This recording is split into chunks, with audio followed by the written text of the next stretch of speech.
ম্ৰিয়মান ছবি জগত প্ৰাগ পৰিয়াল অসমবাসী 4:30 এপল' হাস্পাতালত ভৰ্তি কৰোৱা হৈছিল তেওঁ হৃদৰোগত আক্ৰান্ত হৈছিল কিছু সময়ৰ পৰা কিছু অসুস্থ হৈ আছিল কিন্তু কোনো হয়তো কল্পনাও কৰা নাছিল আমাৰ বাবে কল্পনাতীত বা অসমবাসীৰ বাবে কল্পনাতীত যে হঠাৎ এনেদৰে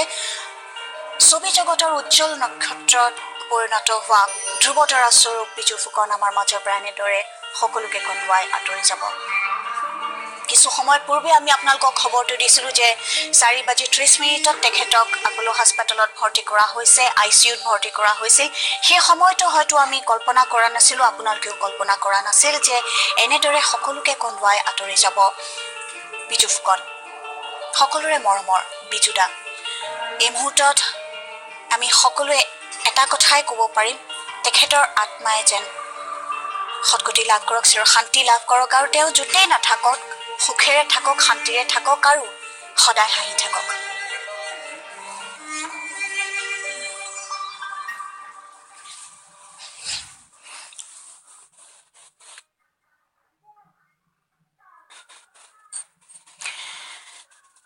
প্ৰাগ নিউজৰ পৰিচালন সঞ্চালক সঞ্জীৱ নাৰায়ণ ভাগি পৰা দেখা গৈছিল আমি তেখেতৰ সৈতে ফোন লাইনৰ জৰিয়তে সংযোগ স্থাপন কৰিছিলোঁ তেওঁ যথেষ্ট মৰ্মাহত হৈছিল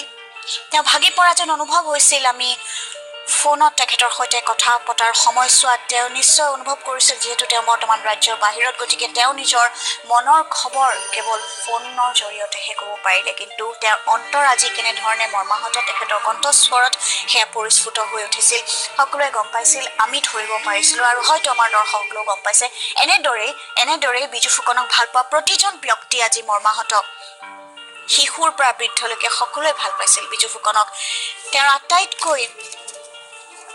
আটাইতকৈ ভাল দিশটো আছিল তেওঁ সদায় হাঁহি থাকিছিলে যিকোনো ব্যক্তিয়ে যদি তেখেতক লগ পায় প্ৰথম ফাৰ্ষ্ট ইম্প্ৰেশ্যন বুলি যাক কোৱা হয় ফাৰ্ষ্ট ইম্প্ৰেশ্যন সদায় এয়া যে বিজু ফুকনে হাঁহি থাকে সেই হাঁহি থকা মুখখন আমি আৰু আজিৰ পৰা নেদেখিম কিন্তু তেওঁ আমাৰ অন্তৰত